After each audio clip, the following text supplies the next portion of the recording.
Kekkai Sensen, or blockade Battlefront, is an anime adaptation whose manga was made by the creator of Trigun. Trigun had strong themes and character development, especially in the manga, but the action was alright. B3 is basically the opposite of that. The themes and character development are pretty minimal. The story is an episodic action comedy, but the action is some of the coldest content anime has to offer. The anime is overflowing with style and swagger, and that alone makes it worth the watch. It has the exaggerated swagger of a vampire in a fresh suit who fights zombies and werewolves with swords and guns made from the blood of a devil. B3 is about Leonardo Watch, a guy with magical eyes who lives in a sci-fi setting and accidentally joins Libra, an organization made of the peacekeepers of the city. Every now and then, they have to fight vampires, which are overpowered monsters that can only be sealed. The characters are the most important part of the story. Like I said, this show is episodic, which means there isn't much of an overarching plot to keep me hooked. The reason I kept coming back for the next episode is because all the characters were fun. If only the action was great, I could just watch clips online. But the cast is the life of the party. Leo is a kind newbie who's learning how to be a Libra member. Klaus is the stoic leader of Libra who fights with brass knuckles to create blood crosses and is the only one who can seal vampires. Zapp is a hot-headed troublemaker who fights with a sword made of blood and flames from his lighter. Chain is Zapp's rude and disrespectful enemy who can turn invisible. Kekkai is a mom who fights with guns that turn her blood into lightning attacks. Stephen, a Starface, the real Starface, not that other poser, is a man who's almost as chill as his powers, which allows him to freeze his blood for icy kicks. The group chemistry and solo power of the characters is amazing.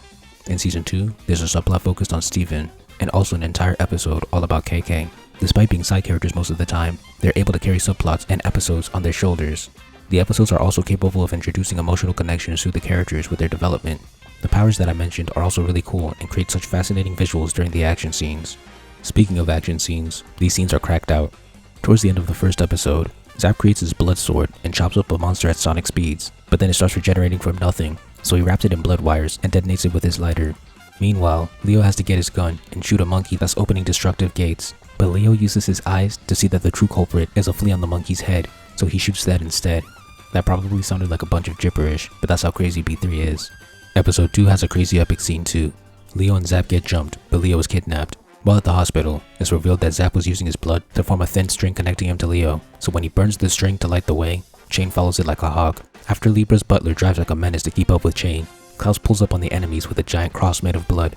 But the fights against the vampires, or blood breeds in this anime, are like DBZ Demon Slayer fights, where the characters have to put in every ounce of their life into the fight to barely make it out alive. In episode 4, Stephen and Kekkai pose for the gram before going to work on robots, and then the vampires. All they can do is buy time because the blood breeds are immortal and powerful.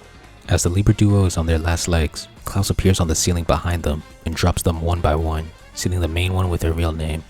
It's not like the power system is consistent and the action scenes are methodical. It's more like B3 just throws a bunch of cool stuff at you and somehow it works. Don't get me started on the music. Opening check. Ending check. OST check.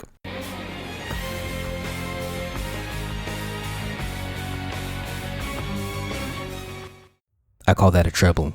This is one of the few anime seasons where I can say that the ending moonwalked on the opening. It literally danced on the opening, and the opening is good too.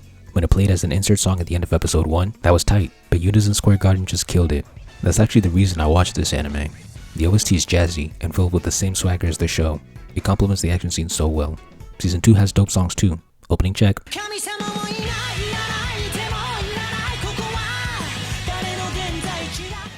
Ending check.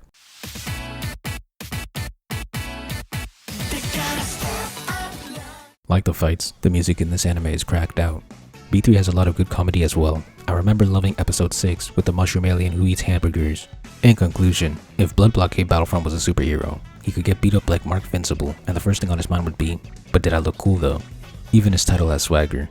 B3 is a really fun show that kept me entertained all throughout. It's not the deepest, most well-written show, but it knows how to grab your attention and keep it.